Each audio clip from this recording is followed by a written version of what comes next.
be happy with what you've taken. From those groups of photos, choose the gem that you really like and that you really value, edit it to how you want it, and put it out there and leave it alone and be happy with it. Right. Yeah. Yeah. It's easier said than done, though, I will say. Oh, absolutely. Absolutely. But you know what? In all honesty, though, it's very liberating when you finally get to that point where you realize there's no money coming in if I get 500 likes, if I get 1,000 likes on a picture. It doesn't mean anything. It's just a little dopamine shot of look at me, you know. But I mean, come on. Yeah. That's very true. I mean, you just got to get to a point in your mind to where you keep things in perspective. Yeah, of what the important things are important and the unimportant things are not important. Yeah, I think I completely agree. I think the only time I really care about that is if you're looking at it of a point that you're trying to make Instagram an income, right? Yeah. If you're trying to make social media just an extra income, I think that's kind of where that plays, and that's what I would like to do, you know, eventually. But at this point, it's like you said, you know, just post whatever you want. Eventually, if people like it, they're gonna follow. If people like it, they're gonna like it. You know, you're gonna catch a group of people no matter what you post. If there's people that are gonna like it, you know. If you are looking to make money off of this, Instagram should not be your only avenue.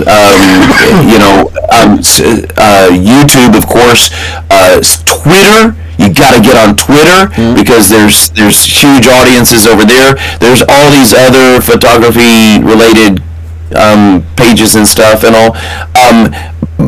I never thought of monetizing my photography. Again, I was doing these abstract photos just for the pure enjoyment and fascination of what I would bring home and then edit and then turn into what I now post. And it was I don't know how long I've been on Instagram, but it's been more than 15 years at least, I'm assuming, or 13 years. But 3 years ago? Yeah, 3.5 years ago was the very first time I got a nibble. I got an opportunity, a chance at making some money off of my photos. And for one reason or another, it didn't happen. Okay, but then that same person a little bit later on, a year and a half later, contacted me again, said, I'm serious about this, I want to move forward and all. I kind of get my hopes up, but then it didn't happen again. So it was just, but that's okay. I understand these things happen, no problem at all. Do you know that last year in October, November, he contacted me. He said it's happening this time, and it has. And I was for those out there that don't know, a musician, a very well-known musician in a particular genre. I guess I can say his name. He's announced the release of his new album. His name is David Helpling, Helpling, David Helpling. He is going to be releasing an album in January, February, March, April. In April 25th, I believe, is the release date of the entire album. But the first single has already been released and already has a music video featuring my videography of these light reflections. But it's not live. It goes live on the 14th, so I'm a little bit... I was about to say, I'm just looking for it now. This is David. It's not on YouTube just yet, but on the 14th it goes live. But anyway, so all this time, and it was a rare opportunity where the person comes to me, because I would say that there's a very slight chance that happens. Moreover, you have to be the one to go out and really push your work onto people in different avenues, in different settings, on YouTube, on Twitter, on throwing your line out there as many places as you can. Yeah. So I've been extremely fortunate. Anyway, long story short, he purchased 8 photos. One of the photos is on the cover of the booklet, and all the other photos are on every single page. On the very first front page, he gives me credit for which is extremely humbling, because I never dreamed that I would that these photos would, one, see the light of day, which they don't. Technically, they're all taken at night. But then the fact that they're sold and seen by such a wide audience worldwide. Yeah. Now, bear with me for one more second. Let me say something. When I started taking these, people on Twitter said these need to be in an art gallery. These are art. These are amazing. Blah blah blah. They look like CGI. And thank you. My bad today. Yeah. Thank you. I appreciate the compliment, but for some reason, I'm just the type of person that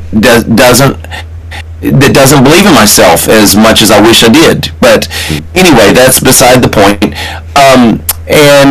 So I'm a Christian, and so I prayed about it, and I was like, Lord, I really would, one of these days, I really would like my photos to be exhibited in a museum. And that was kind of my prayer. And I didn't pray it every day. It's not a situation people think, oh, if you pray, you're going to get it. No, that's not the case necessarily. But nevertheless, there were several times that I said that prayer, that I just made it known that I really would like this opportunity. And this has come about, and on retrospect, it's almost as if God kind of chuckled to himself and said, okay, you wanted your pictures in an art gallery, and who would see those photos are only the people going into the art gallery. And nobody. I've got bigger things in store for you. Yeah. And I didn't think about it until my ex-girlfriend, who's now a really close friend, she pointed out, Dave, you realize that his music is on Spotify, and every place where that song is, there's a thumbnail of your photo. Right. It's going to be seen all over the world. So anyway, that's just a kind of a blurb to the Lord, and thank you for answered prayer, and it just goes to show that a lot of times He has different plans in store for you. Yeah. Are you allowed to tell us how much you made off of it? Yeah, I didn't get rich by any means. $500, $500 American dollars for 8 photos. But this was the very first time that I ever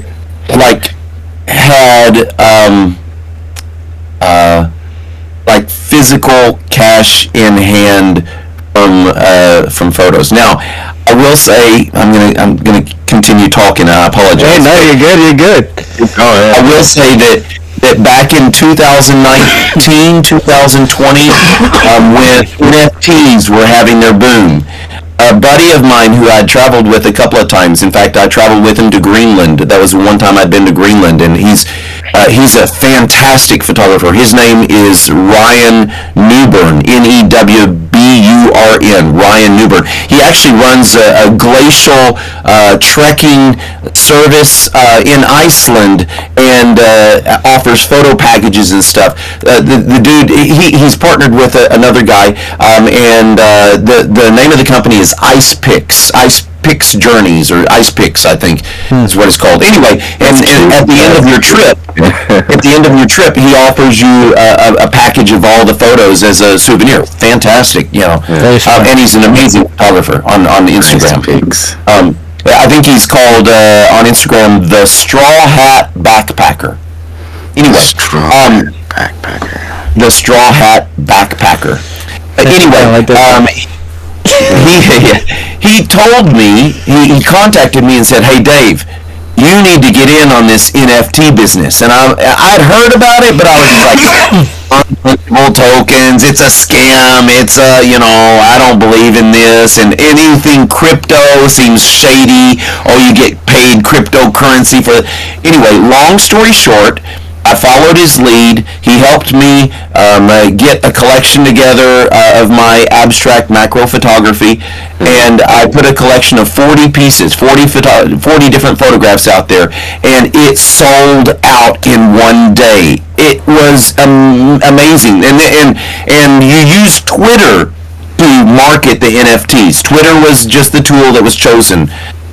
And so in one day, when the project went live, all 40 of the pieces sold, and I made either $23,000 or $26,000. Damn. In crypto. Damn. Okay. Yeah. Okay. That's awesome. Oh my god. Fox knows where this is going. Yeah. So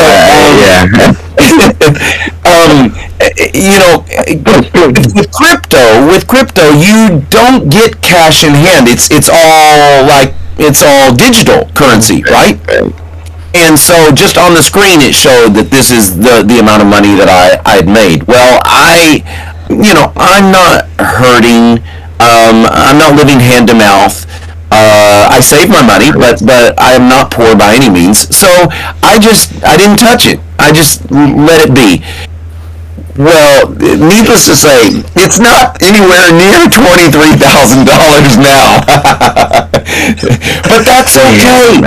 Yeah. That's okay. That's totally okay, because, again, like I said, the Lord kind of, the Lord Jesus, I feel like he allowed me to experience this moment of success where it gave me validation in my own mind, and gave me belief in my talents, and again, it's all cryptocurrency, so I didn't see anything exchange hands, so it wasn't like I ever even got anything from it, and I still haven't cashed out, and like I said, it's not worth anything anyway. So all that's to say is I did have a taste of success before that really helped give a foundation of, like I said, provided validation, and to where it just kind of propelled me into, you know what, I'll probably be taking these until I'm 75 years old out on the street. People walking around me going, what in the world is that guy doing? Is he okay? Is he drunk? You know. And it's completely fine. Hey, live your life, man. Yeah. So first, I want to leave with congratulations, because that's awesome. Congratulations.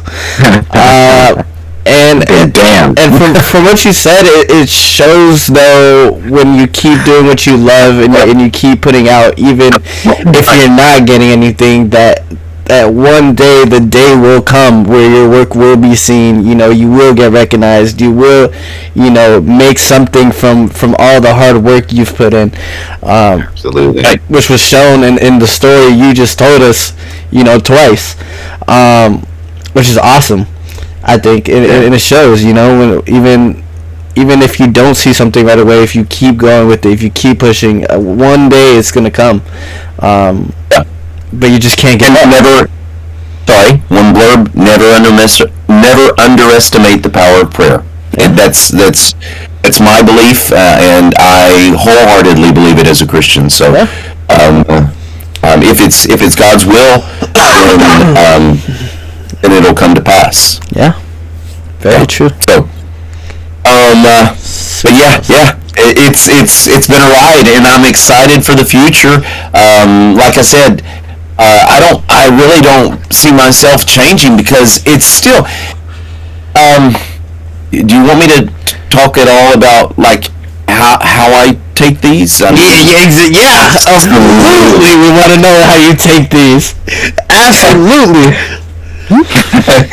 I'm gonna pull up your pictures actually from my side. Yeah, we'll pull it up. We'll show the audience exactly the pictures. That way, when you explain it, it all ties in. So this is his work. This is actually the album cover that he was just talking about. Got all his work here. These are the lights he's talking about, and he's gonna explain how he creates these? I haven't released the other images within the CD booklet as David Helpling begins releasing other songs or even the album itself. Then at that point is when I'll go ahead and release the other images that are featured in the booklet and all. But I have them on my computer. I can look at them whenever I want to. but just really it's so exciting for me that it's locked into history. Yeah. I guess that's kind of a legacy, a point of legacy, to where it will always be, as long as the internet is alive, and his music is out there, it will always be attached to that music. Yeah. Oh, and sorry, give me 1 second. Let me read what he said. He sent a message to me, and it was like, my goodness, one of the best things that he could say to me, I believe, about my photography. Give me 1 second to find it. Basically, he said, your photos were made for my music. Oh, man. Are you kidding me? I like that. Wow. That's awesome. Yeah. I mean, I was just like, and I'm not a fanboy. I'm 54 years old, so it's not like, but I genuinely, I listen to his music all the time, and it's relaxing. It takes me to places when I'm traveling. I listen to it. But yeah. Your images look like the music. Wow. Thank you. That is sick. Your photography is perfect for this music, brother. Oh, wow. Yeah. That's awesome. Yeah, man. I'm just like looking through this. Did you really AI flag this AI? Yep. A couple of times. I didn't get any message. I didn't get a message, but there's a young lady that I follow who does AI work, and she messaged me and she said, "Hey, did you know that it flagged you as AI?" And I'm like, "Oh, come on, Instagram, what in the world?" Yeah, and so I looked at the post and it said it didn't penalize me. It didn't freeze my account or anything. It won't do anything, but it does. Yeah, it would. It hasn't done it every time. It's only done it 2 times that I know of, and so thereafter, I don't do it every time, but periodically, if an image looks too good, then at that point I'll be like, yeah, I better put this in here. It's, what we were talking about, Fox, the other night, I do use Adobe Lightroom. I don't use Photoshop, I use Lightroom. I use Lightroom to, first off, clean up the images, because as you can imagine, when I pour water, I carry bottles of water around with me. It sounds silly, but I'm not going to wait until it rains and then go out and create. That's just silly. Yeah. People kind of have chided me about being the water bottle guy. Yeah, I guess that's who I am. Hey. I'm not gonna wait until the weather cooperates. So yeah, I carry around bottles of water when I go out to create, and I find a light source that has either different colors or even a red color or a green color. Parking lights, when parking is available, that blue-green light, or when it's full, the red, or even traffic signals or brake lights from cars that are stopped at a stoplight, or turn signals, orange turn signals. I use all of that ambient light, and it basically, here's the scientific explanation of it. It coats, or it surfs. It covers the surface of the water puddle. I poured water on the ground, and it forms puddles, and then the light is sitting on top of that. And as there is texture underneath the water, these textures manipulate the light that's resting and bends the light that's resting on the surface. And that's where a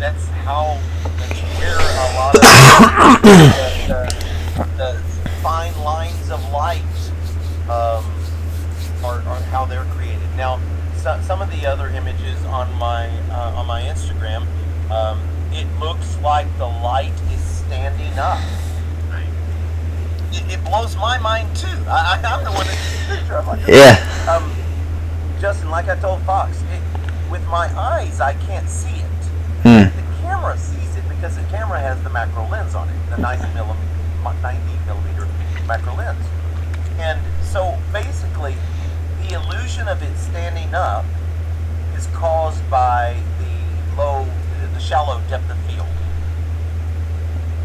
Okay. And I can't really explain what I mean by that when I say shallow depth of field is there's only a small area that's in crisp focus, and as it goes out from that area, it begins to become more blurry and more blurry and more blurry. And if the camera is positioned right, it gives the illusion of So are you on F like 1.4 or something like that, or? you got to be pretty well. It depends on the kind of photo I want to take, and that also depends on the designs, the shapes that are being created from that particular location. So it's all interconnected. Mm. And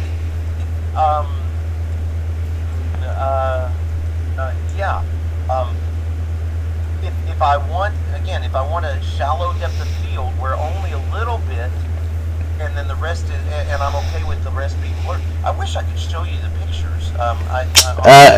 You can actually share screen. Oh wait, are you on your phone? Hang on. No, he's on his laptop.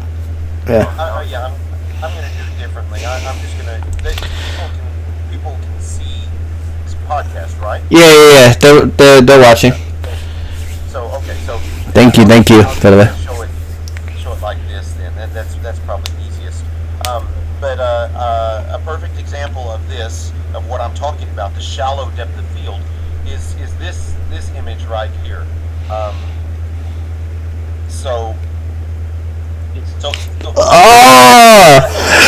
that is so crazy.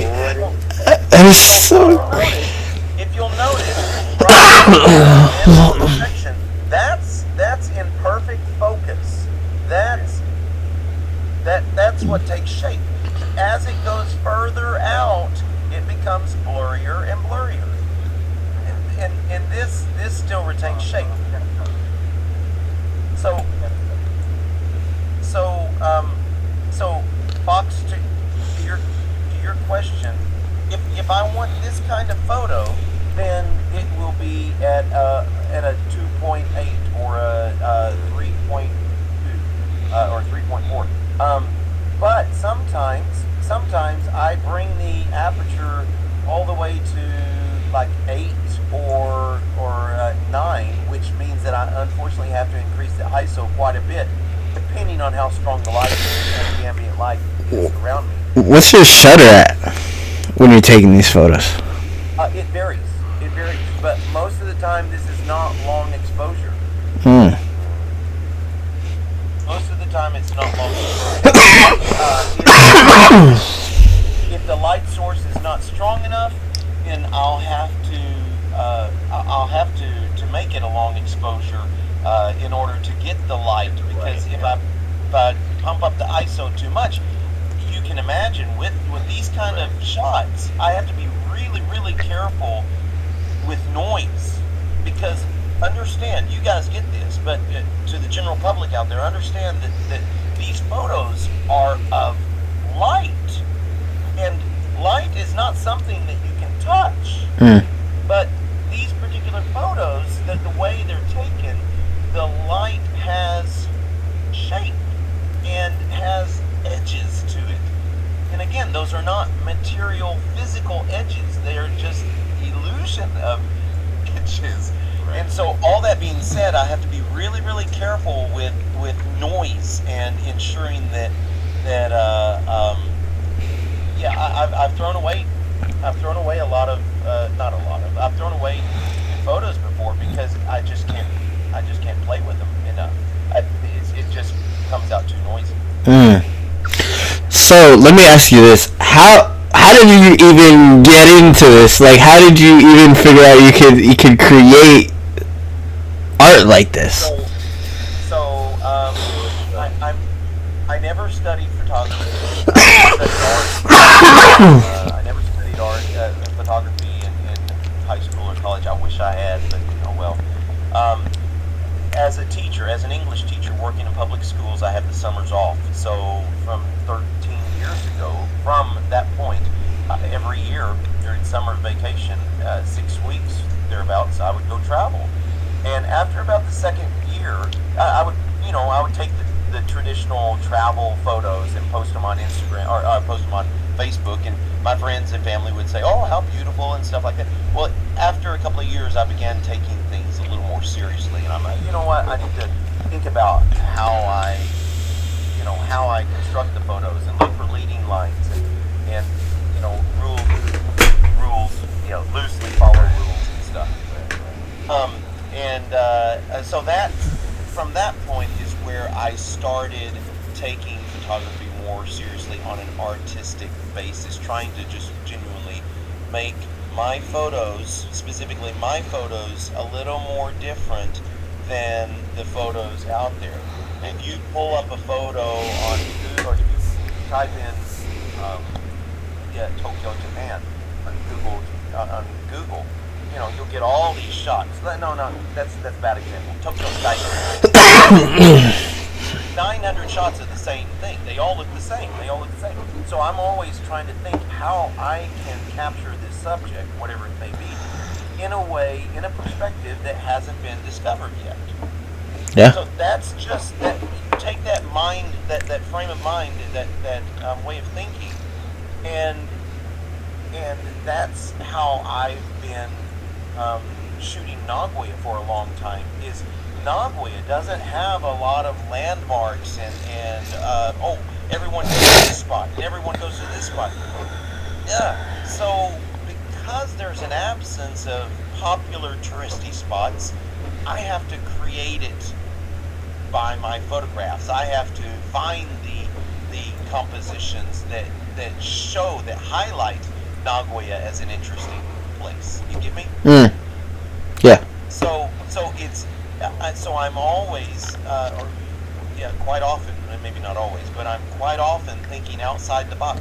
How do you go about things? So I came home from work. Long story short, I came home from work. It had rained. My street here in Nagoya is one that's just a straightaway for a long ways. And fortunately, along this street, it's just a 2-lane, one going this way, one going this way. And fortunately, on either side are these kind of old-timey light fixtures and all. And they're quite bright. And then, of course, after it's rained, the light from the traffic signals, light from the headlights, light from the brake lights. So I was like, I've taken this a number of times. I wonder what it would look like at a macro level. And yeah, I just went out one night and I started messing with it.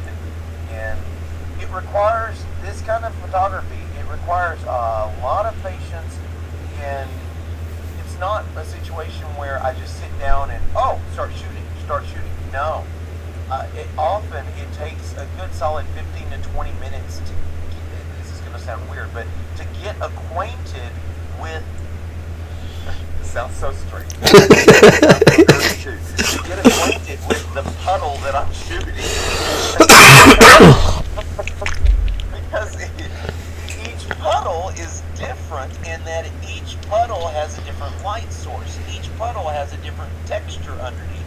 Each puddle has different idiosyncrasies to it. So, yeah. So, this puddle.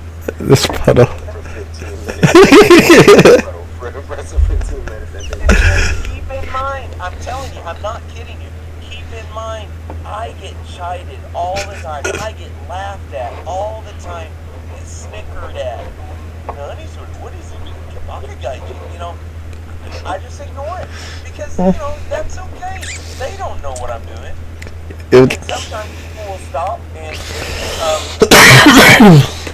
excuse me, what are you doing? And I'm like, I lift up my camera and I'm like, I'm taking photos. But I understand that probably isn't a sufficient answer to their question. Bring business card. Yeah. Here's the Insta. Gotta leave a follow. I've thought about these things. I've thought about. I still haven't made any business cards. I've thought about buying a little cheap secondhand iPad, loading up, just having it on my belt buckle, going and scrolling as people walk by. They can see that, She get it on a shirt. Get it on a shirt. Yeah, a t-shirt. Wow, that would be a next level of nerdicity. Is that even a word? I don't know. I think it would be a style. Just put it like in a square, like on a white shirt. Yeah. That might be a little. Yeah, but you gotta put it on your back though. That way when you're down shooting, they're like, oh, cool. That's this guy. On my back, the QR code, and above it, Elusive.illusions. There you go.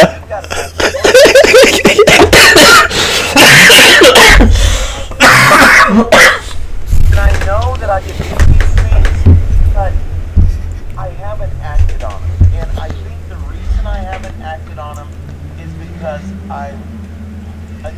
I'm solely in this just for the joy of it.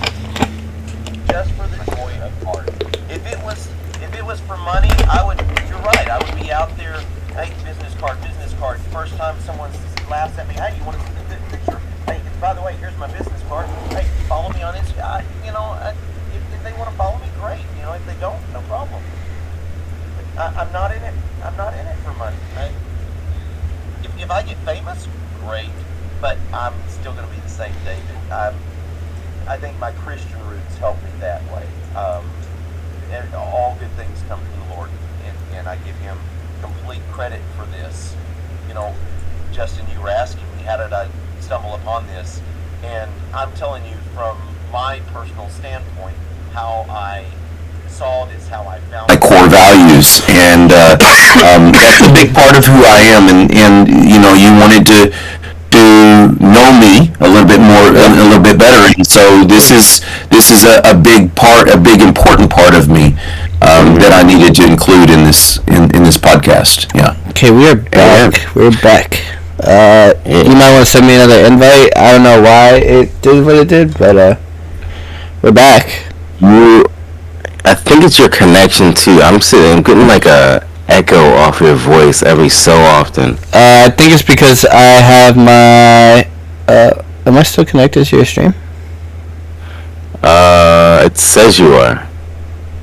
What the hell's going on? Yeah, it says you are. Why can we never have? It's always something goes wrong. Is it me? Am I the problem? Like we can never have just a straight stream. We can have a test. You probably hear me double. I have the mic on just to make sure that there was no issues with hearing me. That's what Hey, Fox, I think it's his red sexy time lights that are using up too much energy. Exactly. It's sucking up the bandwidth of the internet. Yeah, that's a bandwidth issue. That's right. Yeah. Well, please tell me that I don't need to repeat all that stuff that I just said. No, I got it recorded. But the stream froze for whatever reason. It looks like you're back. Okay. Good. Alright. Good. Damn. Good. What the hell happened? What denomination are you? I was raised Baptist, and then went into non-denominational. I'm using that. I'll be right back. Okay. And then, in all honesty, I'll share. In all honesty, when I came to Japan, I pretty much abandoned my Christian. I put my Christian life on hold, I would say. I ignored it, essentially. And I chose, that's what it all comes down to, is choices. I chose to live for me. I chose to live a life where I was not living a Christian life. It's best to just leave it at that. And I wasn't going to church. I wasn't reading the Bible. I wasn't praying. Didn't have a relationship with Jesus at all. And it's only been, I guess, maybe not even a year ago. It hasn't even been a year, I don't believe, that I kind of came to grips with things, realizing that I've strayed a ways, and for what? Why? I mean, as a Christian, I find so much happiness and so much fulfillment in my heart and in my life, and unfortunately I turned to earthly, physical desires and fed that emptiness with those things. And those things won't last. Those things are empty. And a year ago, I basically kind of rededicated myself to the Lord. And I'm not perfect by any means. I still mess up. I still mess up every day, of course. But the difference is when I do mess up, I immediately go to God and I ask for forgiveness, and He says that I trust that He will forgive me if I'll only ask it. And so I pray. I read my Bible. I read my Bible on the train on the way to work. I work about 45 minutes away from where I live, so I usually read the Bible on the train back and forth. I'm thankful that I'm where I'm at in my life now. Absolutely. Yeah. That's amazing. Wow. It is amazing, actually. It's amazing. It's not many times. Most people come out here, they lose religion and they never find it, because Japan's like one of those places that you will get it's so open here that you can get lost doing anything. And it's really hard for people to get to not only find themselves again, but like to not lose themselves completely out here. So it's very easy to become comfortable here because they don't really want for anything. And so, I'm not to the point where you'll see me standing out on the street preaching. I'm not there yet. I don't know if I'll ever get there. I don't know if that's what God has plans for me or not. I don't know. But I will say this though, is I think that's the challenge of Japan. In America, it's very confrontational. Right. That's a great way to do it. You talk to someone. You talk to someone out on the street, and they'll be like, "What are you trying to shoot me down?" And I'm not prepared for that right now at this point in my life. Here in Japan, people are not like that. That's the good thing. Right. But on the flip side, the challenge is twofold. One, the language. Number two is just what I was saying, that the society, people are comfortable, and when you're comfortable, you don't really need anything else. You're right. And so it's trying. I perceive it. I could be wrong, but I perceive it as trying to, like, if you're wanting to witness to people, it's trying to sell something to someone who doesn't need the item, or they think they don't need the item. That's the important thing. They think they don't need it. Right. So anyway, yeah. So, sorry, I didn't mean to. No, you did. You don't gotta apologize. Hey, this is what this is about. It's a conversation between all of us. I'm I'm not apologizing for my faith or my beliefs by any means, but I just, you know, I No, you don't need to apologize about anything, Dave. That's what you're here for. Your heart. So we got into how these photos are made. We got into your biggest achievement so far, which is super awesome, and I can't wait to get a copy. So you prefer street shooting, you know, to get these kind of photos. How do you feel in a studio session? Actually, when Alan organized the very first good room here in Nagoya, I told him flat out I wasn't coming. He's like, "No, you're coming," and I'm like, "No, dude, it's not my bag. It's not. That's not. It's not me." Not my bag. I got that from Austin Powers. I'm telling my age here. I like it. But I'm glad he pushed me. Because I genuinely enjoyed it. I can see the challenges of it. I'm very partial to my macro light reflections, of course, you know. Not to say that portraits are a piece of cake. That's not what I'm saying at all. But Amazing, no. They're not. Yeah, they're absolutely not. But I really enjoyed taking a detour into a genre that I'd never had the opportunity. I've shot people out in public, i.e., candids. That's one thing. But to be in a studio and doing a photo shoot and having the model or the person looking directly at me and taking my direction and all, that was completely new and a lot of fun for me. Yeah.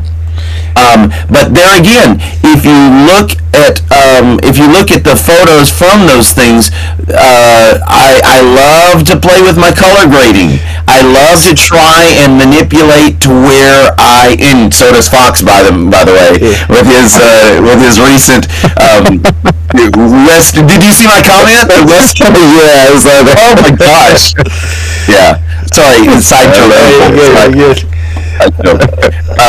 But I, you know, once again, it's me trying to find a way to manipulate or differentiate my photos in right. when people see that is probably David's shot. Yeah, that's kind of what I hope. Like for. I was gonna say, as you were saying that, like I think was it the first shoot that you had a plastic bag over your lens trying to I was like, Dave, what are you doing? You're like, I'm trying to get creative with my shots. I'm like, yeah, okay. Yeah. I don't know what's going on, but hell yeah.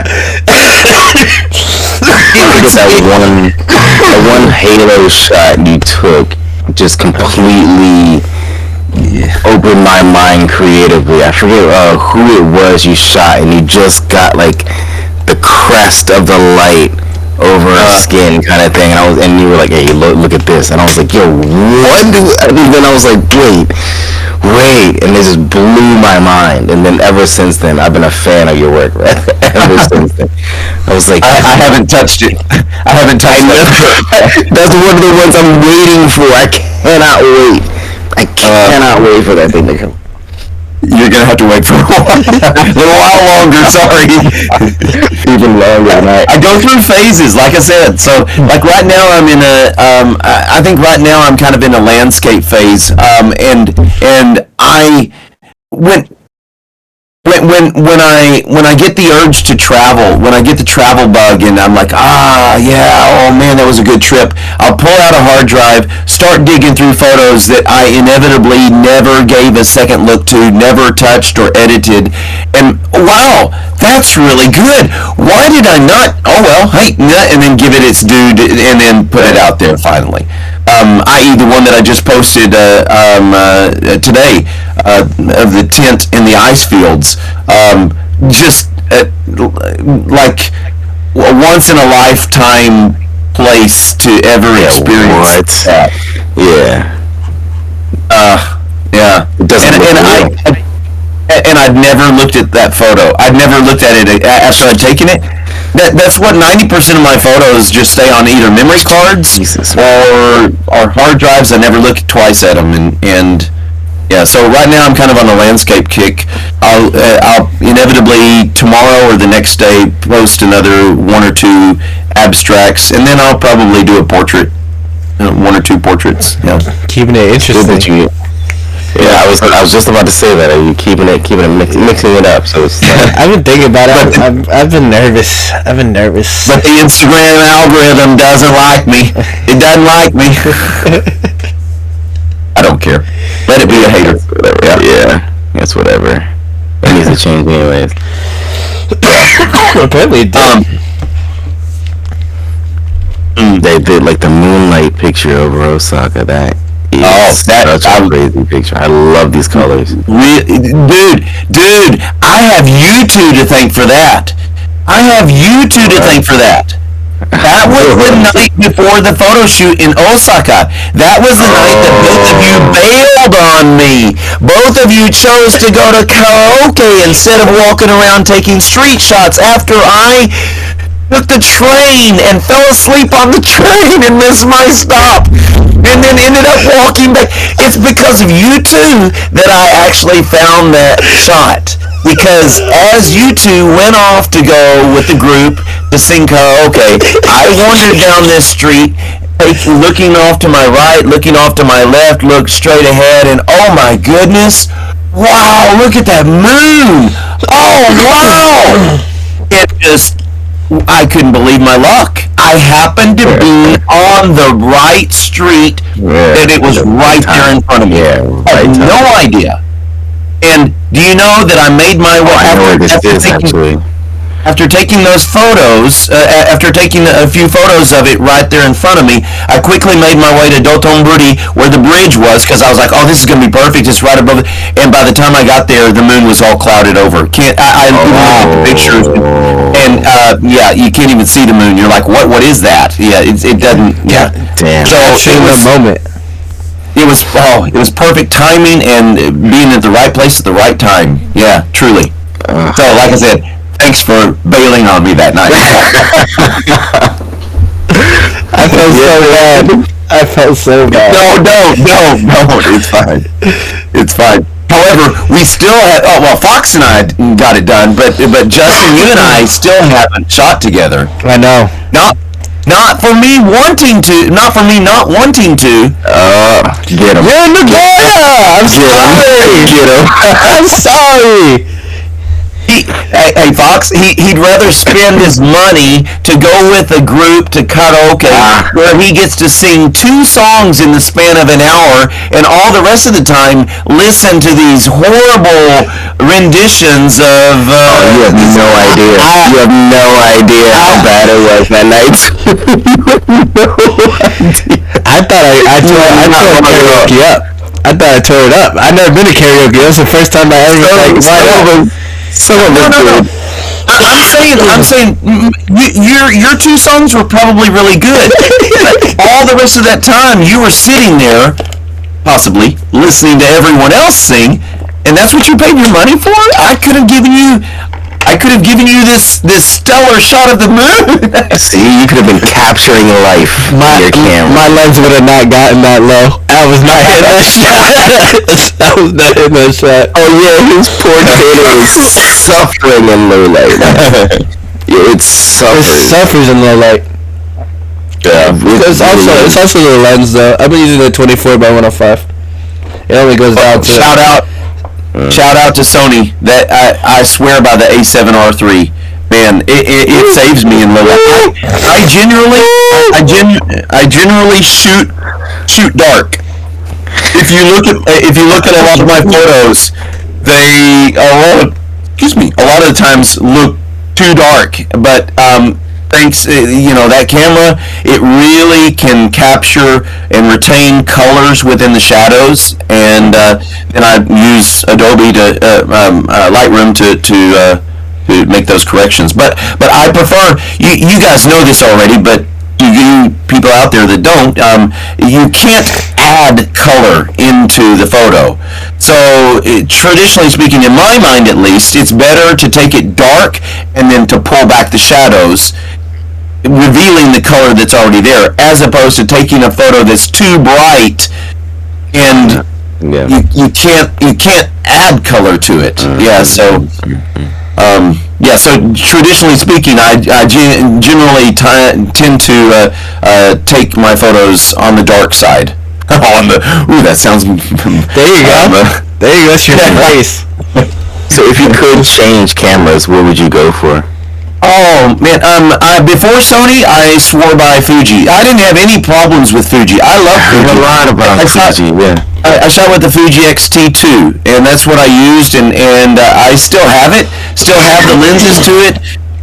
The only reason I switched over to Sony was because of a guy that I follow, or used to, well, I still follow him. His name is Mads, M-A-D-S. He's a Danish photographer, fantastic photographer, landscape photographer. Mads Peters Iverson, I think is what his name is. And he is the one, he'll put together YouTube tutorials.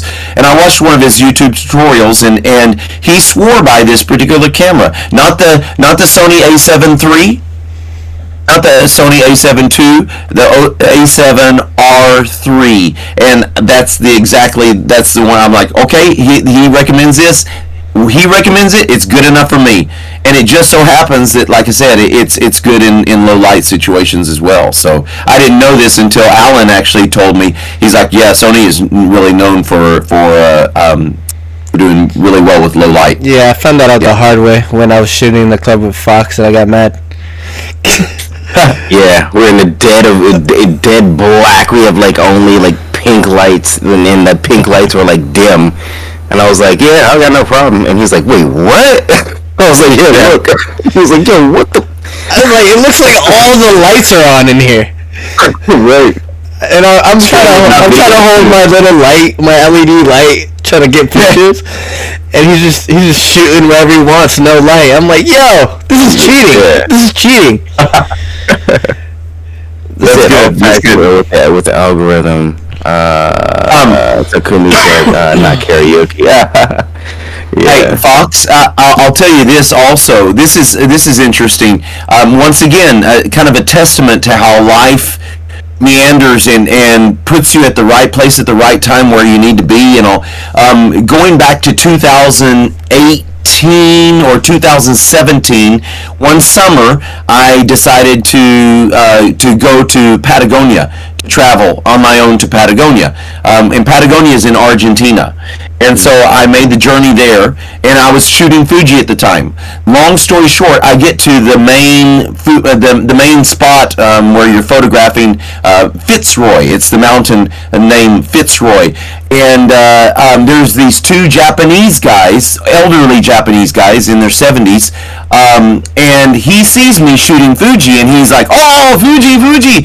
And he introduces himself as Horiguchi-san desu. I'm professional photographer, and then business card and all. And we're camping at the same place. So later on in the afternoon, he sees me, and we start talking. Of course, he speaks no English. It's all in Japanese. He lives in Osaka. I'm here in Nagoya. We come back to Japan. He contacts me, and he says, I want to go back to Patagonia next year.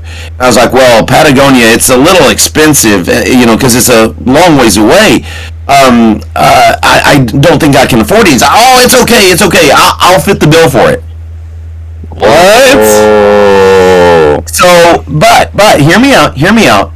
The reason being is because he doesn't speak any English. So he's going to use me, which is fine. Use me. Okay, that's fine. But he's going to use me to make the reservations, all the hotel reservations, the flight tickets and all. Of course, the ability to communicate with people as we're traveling and all. And then also the fact that he's elderly. He's in his 70s. And there was something else. What was it? He's trying to meet girls. No, he's married. He's married. No, nothing like that. Yeah, he has 2 grown daughters and all. Wow. But yeah. So basically, I'm his chaperone, if you will. And instead of paying Nijuman or Sanjuman yen to a travel company, he only needs to buy my flight ticket. Can you translate the yen for those like me? Yeah. That's what it was. The reason he wanted to go back to Patagonia was because the first time that he went, the guy that he went with was not a photographer. He was a hiker. And so that guy didn't have the patience to wait on Horiguchi-san when he was trying to find pictures. He was always rushed. Come on. So he wanted to go with a fellow photographer, someone who can communicate with not only him but also, spoke English and a little bit of Spanish and all. Anyway, long story short, I've traveled with him 1, 2, 3, 4 times. Oh, wow. 4 times. Last year was the first time that he invited 2 friends who happen to be females. Don't go there. They're both Obachans. They're both Obachans. They're both respectively married. So the 4 of us together went, and upon coming back, and of course they paid for my trip essentially. Sick. This summer, so we've gone from Hori-san and I, 2 people, to Kanbai-san and Masuda-san, 4 people. And this year, there's going to be 2 more people join us. Wow. It's beginning to get a little bit out of hand and a little bit stressful because I'm chaperoning around all these geriatrics and don't you go dying on me now. No. That's from Dumb and Dumber, by the way, Jim Carrey. Yeah. So that's kind of my Fuji story. It's just really interesting how little things in life connect you, and these connections then lead into other opportunities. Big facts. From time to time. Yeah, that is so true. Extremely big facts. Yeah. We saw it for. I've seen it the most recently.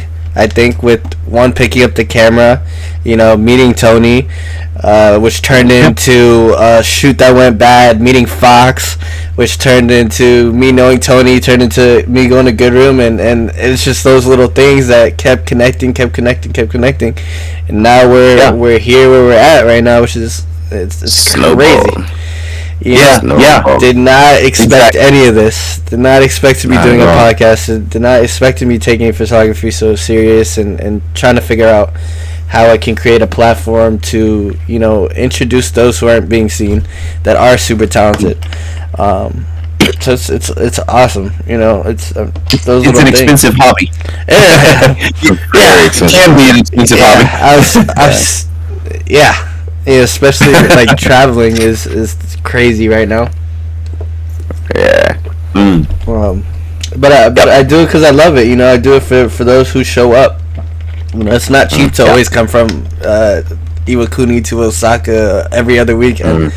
But I'm doing it to help build this community, and I think the biggest reward is when you see those people that showed up and now they're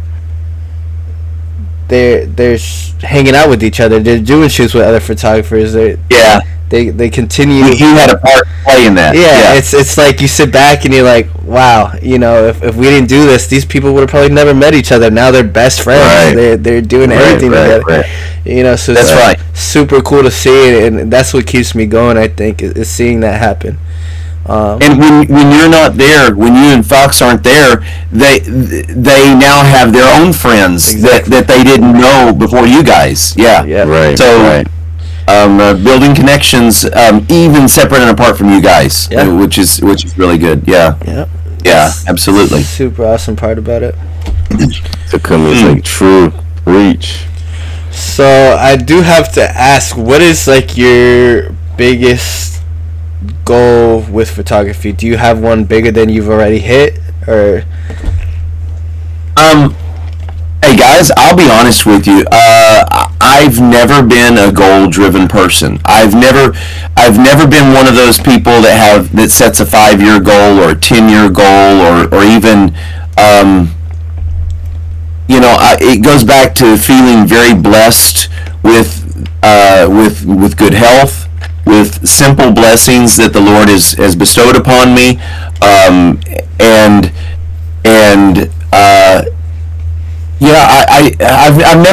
I've never been that type of person that wants to drive a Lamborghini or something, and I've been okay with that. I'm not a materialistic person either.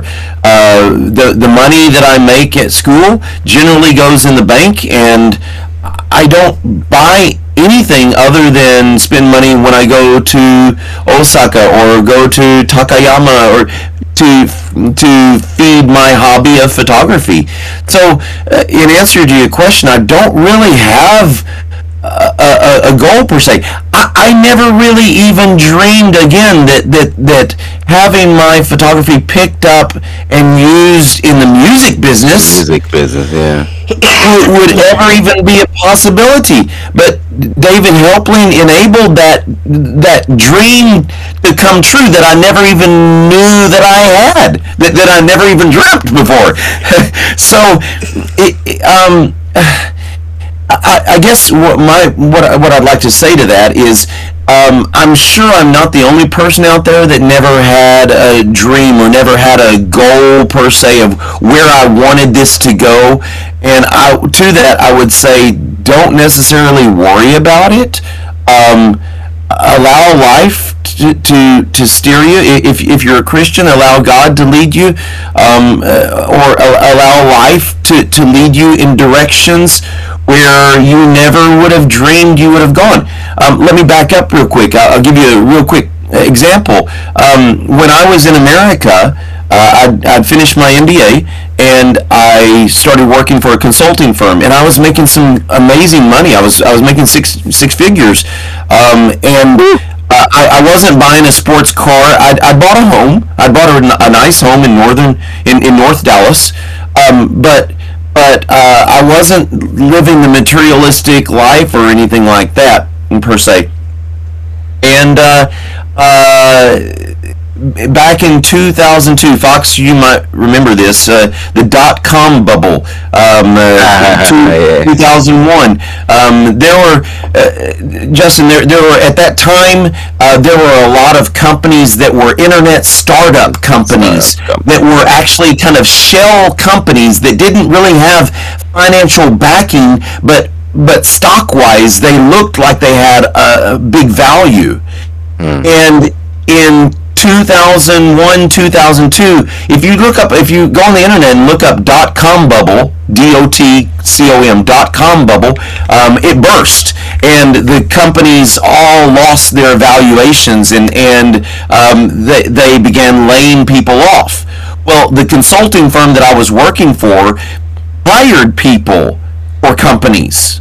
So Fox is looking for a position as a software engineer. I would take his resume, I would call my clients and connect you to, and you would be working for my company out at company ABC. You follow me? Mm-hmm. So basically, it's like contracting, an independent contractor. Yeah. Okay. Contracting. Okay. Well, when the dot-com bubble burst, companies didn't need my job anymore. They didn't need to be hiring on more people. They were letting all of our employees, they were letting all of our people that we had hired for the company, they were letting them all go. So my job wasn't needed anymore. So the long story short, I looked to the girl next to me and I said, what are you going to do? We're going to lose our jobs. Our jobs aren't needed. What are you going to do? And she's like, I'm going to go to Japan and teach English for a year. Like, what? Had never entered in my mind. Never had a desire to visit over here. Never, in this part of the world. I didn't have yellow fever. Some guys get yellow fever early. Never interested in that. Going to Japan never had entered my mind. And so I was like, well, what company is it? I don't have anything to lose. I don't have any other options. So what the heck? I enjoy traveling. And so literally, as a joke, I submitted my resume to the company that she had interviewed for and gotten a job with. I didn't send my resume to any other companies in Japan. I didn't send my resume to any other countries, South Korea, China, Thailand, Indonesia, whatever. It was just this one-off. I didn't believe that anything was going to come of it anyway. And Eon had a recruiting fair in America, and long story short, I interviewed. They offered me the job, and so my point is, all of that's to say is, I encourage people to at least be open to what life presents in front of you. Don't just automatically discount it. No, my degrees are in business. I don't want to do business. I'm not an English teacher. Be open and at least ponder it. At least give it a second thought, because it could totally lead you to a beautiful destination that you never dreamed. Yeah, absolutely. I've definitely seen some people miss out on some opportunity because they thought they were almost too good for it. Right. Yeah. And now they're just this not doing isn't nothing. in my idea plan. Yeah. They thought they were too good for it, and now they're just missing out. They're trying to catch the pieces now. They're like, oh, maybe I should have done it. Well, you thought yourself as better than the opportunity that was given to you. That's right. That's why I'm big on taking every opportunity you can get, no matter how big or small, because you just never know what it's going to turn into. Yeah. You never know what it's going to turn into. Takumi says, great wisdom from David. Thanks, guy. I don't know, but I guess you can call it wisdom. Thank you. It is. Yeah, it's more life experience. I'm just sharing, what's going on in my life. So if it applies to others and if it can help other people, that's great. Yeah. But back to your question though, I've never been one to set goals. Maybe, who knows? Maybe if I had set goals that I'd be a multimillionaire now. But I would say that I wouldn't be happier than I am right now, even with a very meager life that I'm living now. I'm very happy where I'm at, and I'm very happy where my life with Christ is. Yeah. I don't think, to me, money doesn't buy happiness as well. No, it doesn't. Money does not really buy doesn't. happiness. It's definitely the experience and the people you have in your life and the things you do that bring that happiness. It's not the money, because the people with the most money in the world are not happy. What are they happy for at that point? Right. They don't. That's right. Flip that. Flip it. Basically, you are basing your happiness on money, right? Something that's not real. Yeah. That's right. Happiness doesn't buy money. So what? Otherwise, flipping it backwards. If I have money, I have happiness. No, that's not the case. But if that's the way of thinking that you subscribe to, if I have money, then I have happiness. Well, you put your photos out there, and they don't sell. That inevitably means that you're going to be unhappy. Yeah, that means you're not happy doing the thing that you love. That's crazy. Yeah. Do you love it then? Yeah. Life is way too short. Yeah. Way too short. It really is. It really And is. so it's too complicated. It all goes back to if you, speaking with photography, if you have an image that you're happy with, that you're excited about, and you sit down and you give it a nice edit, and then you release it, you let it go. If it gets 3 likes, if it gets 100 likes, if it gets 1,000 likes, if it goes viral, who cares? The most important thing when it comes down to it is that you're happy with what you have produced. Sorry. Yeah, I'm getting on my soapbox now. That's just my internal belief, my way of thinking. You're completely right. You're completely right. Yeah, and like you said, Fox, some people do need to hear it. And a lot of people, they think it, or they get that sense, like, I guess I think all of us know that feeling of we post something that we think is really, really cool, and then when we're playing the Instagram game, and then it's like it gets like 3 likes, and you're like, wait, what? Yeah. And then it does trip you up for a second. Yeah. But then it's like, you know what? It ain't even about that. Like, let me just, like, even like speaking personally, I like to put up the pictures and then go back and then see the growth in like even like my editing or shooting skills, and be like, wow, I used to be trash. Nothing now. But that's a good thing, though. It's so good that you do that, because it shows how much you've grown, and how much you've learned, and how much you've improved. Yeah. Right. I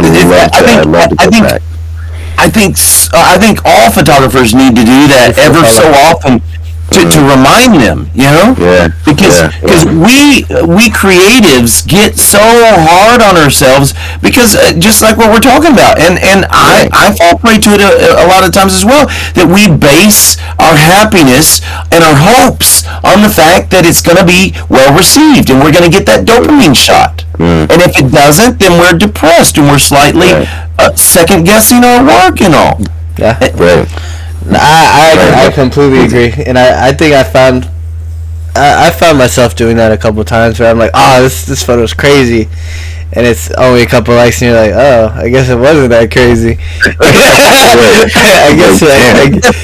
I thought this was my best photo I've ever taken, you know? Right. Yeah.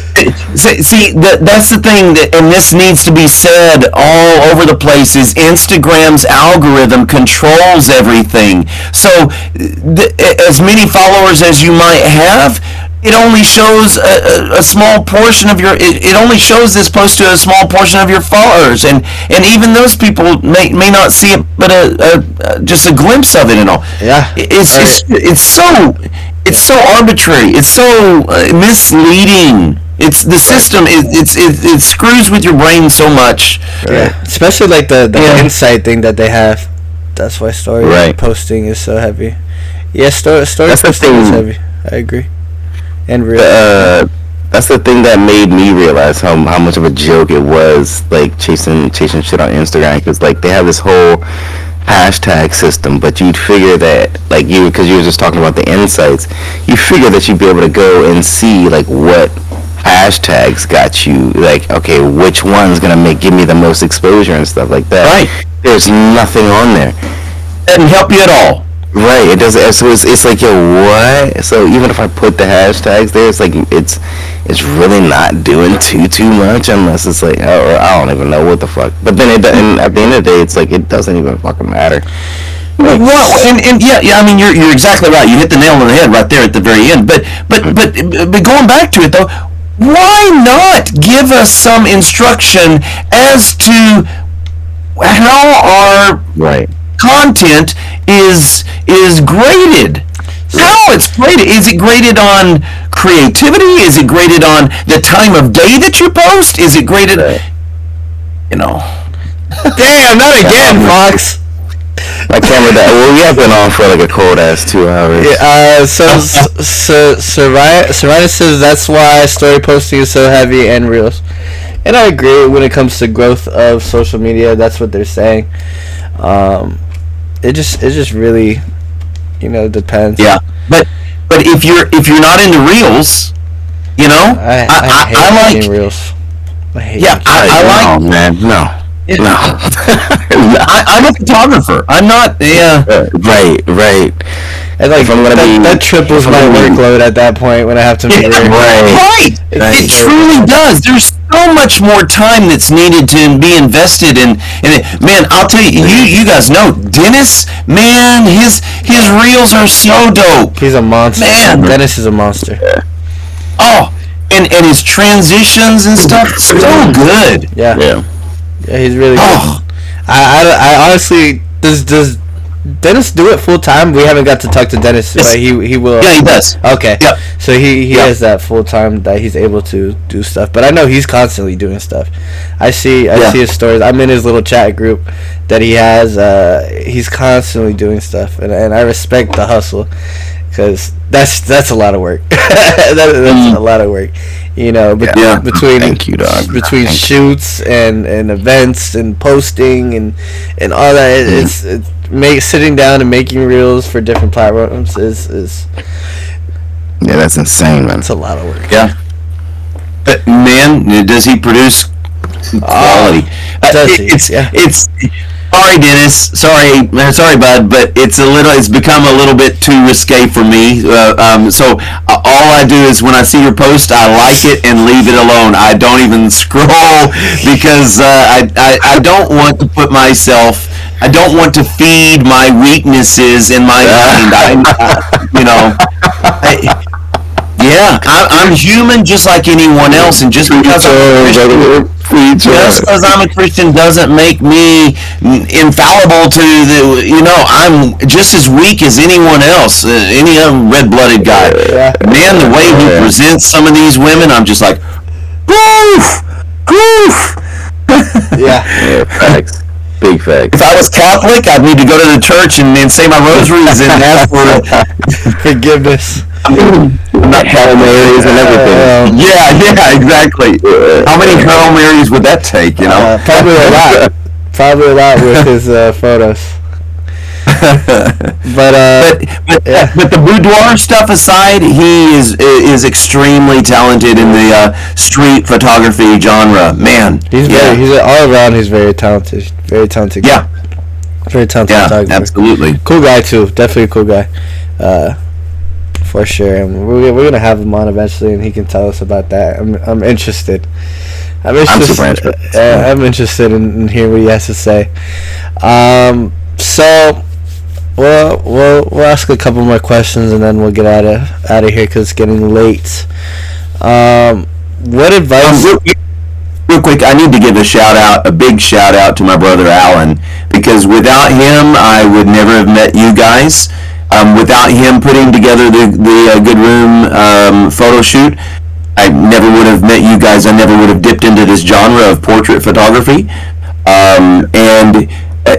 Once again, it goes back to kind of saying some prayers, and because before him, I was all alone. I really was. And some nights, in all honesty, it gets difficult walking the streets, looking for compositions, and as I'm walking, I look to my right and look to my left and see these restaurant windows where these groups of people are all laughing and drinking and having fun.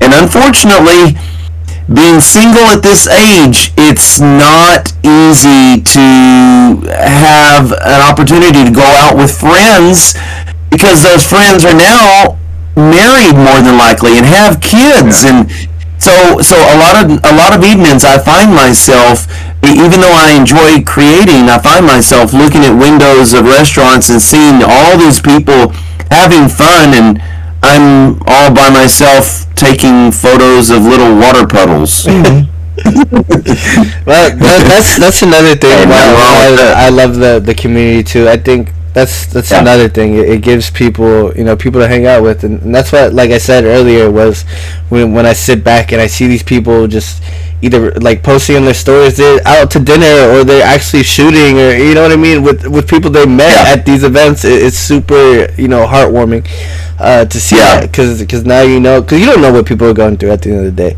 That's right. Like you said, you look at you're always smiling. You would never think that Dave was sad and walking down the street shooting photos and looking through it. You never would think that, but you just never know. I have my lows for sure. Everyone does. I think everyone definitely has their lows, and I think having a good friendship with people and having a good support system definitely helps with that. So and it definitely makes it special, and especially as we expand. I went to Nagoya and I sent a text in the morning when I decided to go, and next thing you know, I had Alan, Kyla, you know, I had everyone, Joshua, I just had everyone there, you know, when I, you know, it was just awesome to me that I could go somewhere, and now I have all these amazing people I can be surrounded by and do what I love. And that's why these groups I think are so important. Even if it's not photography or you know, find you a group, whatever you're interested in, and definitely connect with Absolutely. people, because life can get lonely. Definitely can. Just So alone. I appreciate Alan that much more for kind of us forming a friendship and him kind of taking me under his wing, so to speak. He is older than me, by the way. Just slightly. Yeah, we kind of made him exposed. Yeah, we kind of made him expose himself on ours. When I confirmed on our photo, I confirmed with David on our photo walk. Oh yeah, that's right. Yeah, that's true. but yeah, it's definitely awesome to have this community, and I'm very grateful for it every day. Me too. That we have this. Thanks, man. Thank you. What advice do you have for newer photographers or just people in general? What advice? Okay. I don't think of myself as someone to give advice to. I guess at 54 I have some life experiences, but I've already shared a lot, and Takumi even called it wisdom, so I'm thankful for that. But as far as photography advice, when I was selling NFTs, everyone had kind of like a little catchphrase, had their own little catchphrase. Mine happened to be kind of ingenious. It was ABC. As an English teacher, it fit perfectly with me. ABC. It's very easy to remember. Always be creating. And so NFTs. If you think Instagram was a mind screw, NFTs was even more so, because you are greedily watching the screen, hoping that you get a bid on your photos, hoping for that cryptocurrency to roll in, trying to think, what can I do to get someone to bid on my photo? And on Twitter, they have these Twitter Spaces, is what it's called, where similar to this, where it's only 3 people, but at Twitter Spaces they'd have like 20 people with the ability to talk, and then another 100 or 200 people listening into the chat, and people wanting to join the speaking area and stuff like that. And so it was a lot of stress. It was a lot of stress. It was a lot of waiting in line in these spaces for hours. I'm not interested in what this person is talking about. I just want to say my blurb to try and sell my NFT. Mm-hmm. You know, and I found myself burning out. It's big money. I can make big money. It's not worth it. We've already discussed it. It's not. Right. That's not my main impetus for doing this and stuff. So my advice, one, always be creating. I think that's true whether you're selling your photos or selling your work. If you're a musician, if you're an artist, just always be creating, because I think there's a part of us inside that needs to be fed that creativity, that outlet, if you will. And mine just happens to be photography. Always be creating. Create to create. Art for art, like we were talking earlier. Don't make art for money. Don't make art for someone, or for the purpose of something, because you risk being disappointed. Make art for you, and appreciate what you make, because whether or not someone gets it is beside the point. If you've created something and you are happy with it, this is your creation. No one else has created it. No one else has a hand in making this, and that in itself gives it value. So I guess that feeds right into my abstract photography. Whereas once again, I looked at it for years thinking there's no way anyone is going to value as strange as it looks, but I like it, and I'm fascinated by it, and I'm fascinated by the science by it, even though I really don't understand the science behind it. And in that, so I still pour my time into it and pour my creativity into it, and inevitably, eventually, people found worth in it and found value in it and gave it validation. So without changing for anyone. Yeah. I've stayed true to I'm still taking them after all these. I'm still being laughed at. I'm literally, imagine this. I'm sitting on the sidewalk. I'm sitting in the middle of the sidewalk. People are literally walking around me. Bicycles are riding around me. Police have come up to me. This is a little dangerous for you to be sitting here. Why? Well, people might trip over you. They literally said that. But you know, I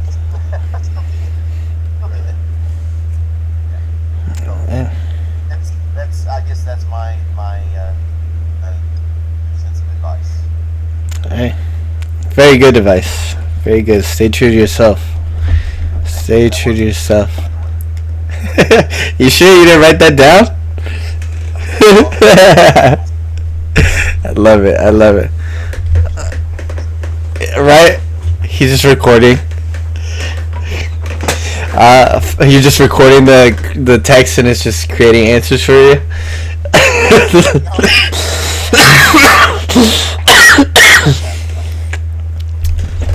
Fox, do you have any questions? Dream setup. Dream setup. What would be a dream setup? Perfect setup for when it comes to like from camera to setting. Wow, it's really difficult because it all depends on the situation. Yeah. But yeah, I can't give you a good answer to that, unfortunately, because like with my macro, of course, it's the 90 millimeter. I swear by it. But when it comes to like landscape, oh man, it's impossible because I think what I use the most is 17 to 70. I think is what I have, a 17 to 70 or 17 to 72. That's the most versatile. But I love my telephoto. If you look on my Instagram, I've got some really insane mountain peak shots.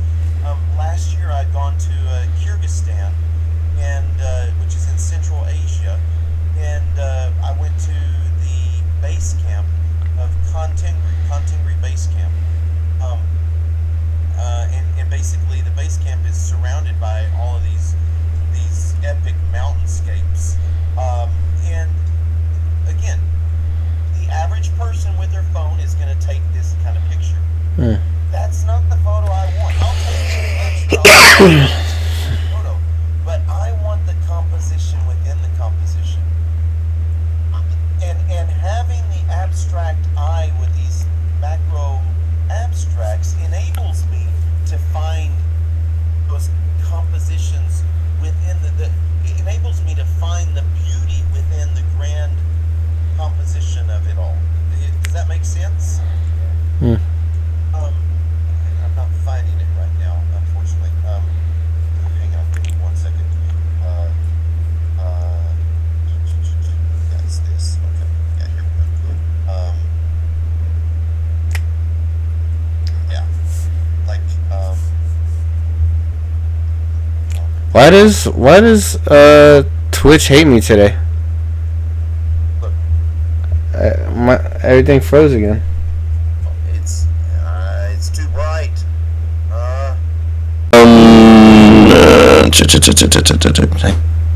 Go back.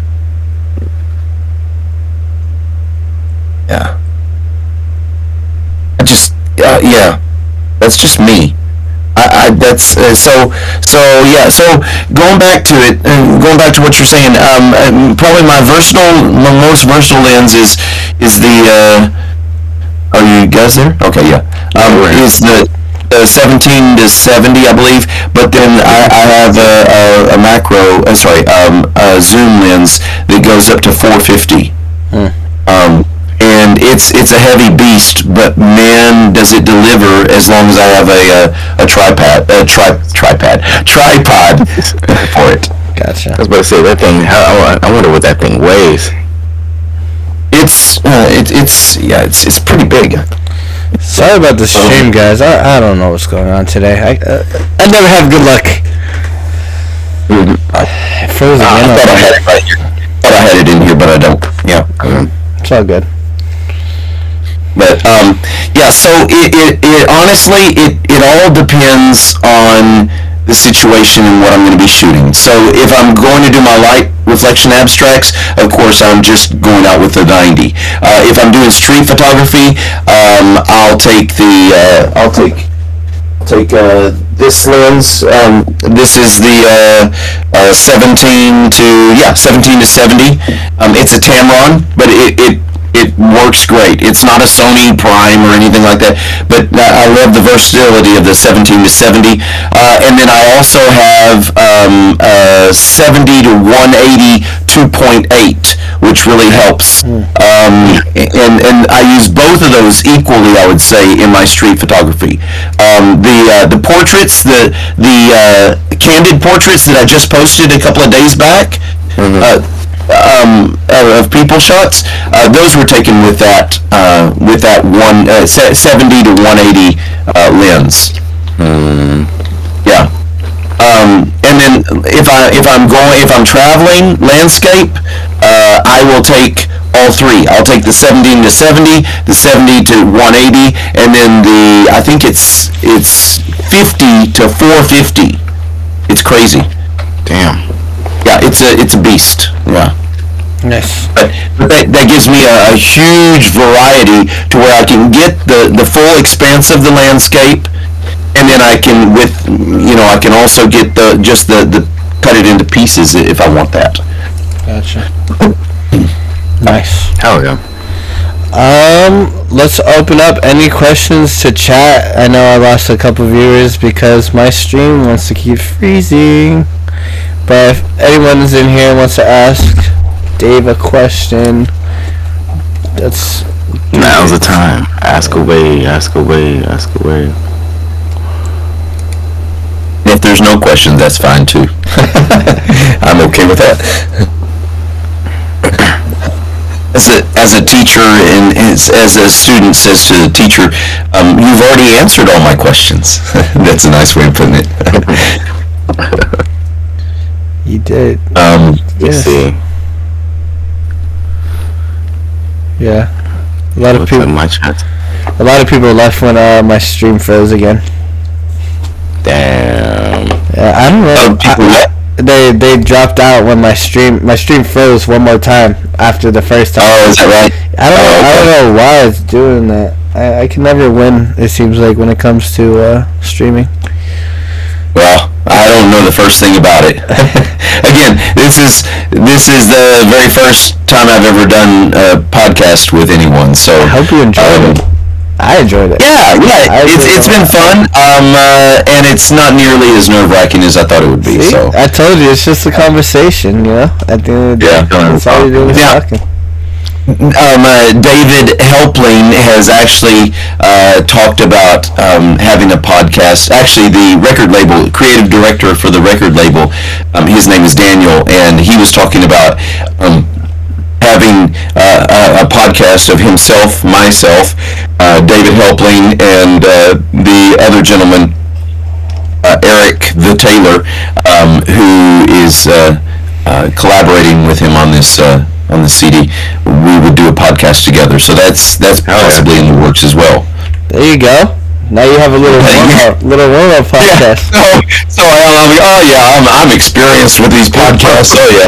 Yeah, I've been around a couple times, did a couple podcasts. You guys just started doing that? Wow, noobs. Yeah. Yeah, exactly. I've been doing this. Exactly. So we'll give another minute or so. If you're in the chat, you got any questions for Dave? Sorry again about the stream. It's just my luck. But yeah, this was fun. We should do. It's good that you're kind of introducing people on a one-on-one basis. But maybe. Just a suggestion, maybe do like 5 individuals and then have one group podcast or something where you've invited where you re-invite people who've already done one to kind of in a group setting. It's actually a really good idea. Yeah. Probably maybe after the next good room, once we got almost everyone in, we can do something like that. I think that would be pretty cool. We'll see how crazy it gets. You probably need to be careful not to get too many. So maybe like 6 or 7 people might be okay. Otherwise, you might risk people talking over each other. And then Twitter. When I was talking about the Twitter Spaces, that happened a lot where someone was talking and for some reason there was either a lag or something and this person didn't hear this person, so they started talking and then the rest of the group was hearing both of these people talking at the same time and it was just complete pandemonium. It was noisy. Yeah, maybe even less than that, like maybe two or 3. Yeah. Guess because me and Fox too, it's 5 people total. Yeah, but I'm a little bit cautious here because I think you guys have gone too easy on me on this one. So, like, hey, come on back! The next time we get them. No, we're just here to introduce the person behind the camera or the lens at the end of the day and have them share their work and tell us a little, because I'm interested, I know Fox is interested too, is we don't, like in the case of an event, we don't really get the chance to sit down and have these conversations because everything's so crazy and everything's so fast paced, so being able to get you guys on a one-on-one basis is really cool and allows us to actually get to know you and know a little bit about you and how you do certain things and where you came from and that's the goal on this and also for people watching they can kind of get to know you and build that connection in a way with you even though they might not have physically met you. So I did my best as far as trying to explain how the photos come into existence, but it's probably one of those things that you have to see it to understand how it takes shape and how I take the photos. Yeah, I still need to see it. I still need to see it. But like I told Fox this the other night is it may ruin it for you because I was talking with Joshua and I said Joshua bought a couple of prints from me and of the abstract shots and I said what, because you're a customer, if you'd like I will show you how I create these. However, I will say that once you know the trick behind the magic, it's not as interesting and not as fun anymore. And the magic trick, the wow is gone. So it's up to you if you. No, I told Fox that the other night. So they just told me that. I'm still amazed. But I didn't get no questions. I think it's because I lost a lot of viewers, but that's fine. That's fine. Yeah. You got anything, Fox? No. Looks like people I had in were gone. Are leaving too. Okay. But, I would like to send this to my mom or tell her that this is available for her to watch. Can she watch it on YouTube or how do people? So eventually they do get posted on YouTube. Probably next Thursday, not this Thursday, next Thursday we'll put it on. Okay. And then I'll send you the link. You can send it to your mom. Just do me that favor if you would. Yeah. Of course. Yeah. I got you. And I'll probably send it to David as well. David helping the music. Yeah, show me a professional. Yeah, show me a professional podcaster. I doubt that he'll want to listen to the complete 2 hours, but I could be wrong. Yeah. Doubtful though. You never know. Better things to do at this time. I'll probably have to chop it up a little just because my stream decided to freeze on me. But it'll be a podcast, and I'll make sure I send it to you so you can send it to whoever you would like.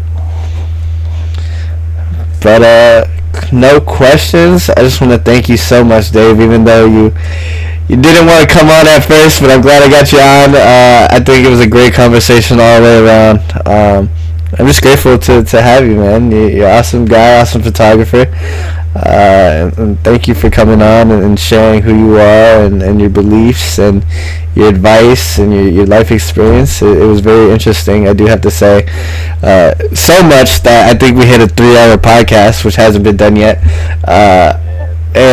And I have to say I was completely locked in the whole time. Very interested in what you had to say. So for those who are still watching and who watched this on YouTube, make sure you go show love to Dave. His Instagram's up on the screen right now. Make sure you give him a follow. Amazing photographer, crazy photos. If you stay to watch the podcast, he gave you a little insight on how they were created. Just so you know, they're not AI, despite what Instagram says. He was out there taking pictures of puddles. And then congratulations to you on this achievement. I remember before everyone knew, you told me about this album, and I was just so excited for you that you were able to do this. So congratulations to you, man. Of course. Any last thing you would like to say before we get out of here? Actually, the most important thing, you almost forgot. A shout out to Joe Rogan for canceling and not being able to make it. I think we got a better authentic podcast from that. We got a better authentic podcast. Mr. Rogan? Yeah. Elusive.illusions? Oh, that sounds so gay. Well, yeah. Sorry, I shouldn't even say that. You can cut that part out. No. It disconnected again, the pod. Oh, it's probably best. Yeah, I don't know. Right, it's officially over, right? Not yet. I put my last two seconds in while it's still recording because I don't know what keeps happening.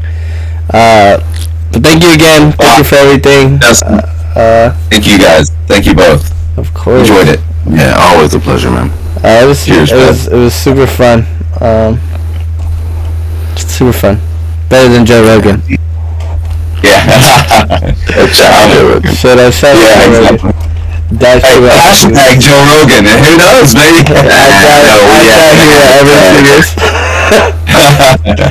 But yeah. Alright, thank you so much, Dave. Sorry guys for watching about the stream. I don't know what's going on. But I'll definitely make sure it's fixed for next time. On my side, peace, guys. Peace. Peace. Good night. See you. See ya. Yeah.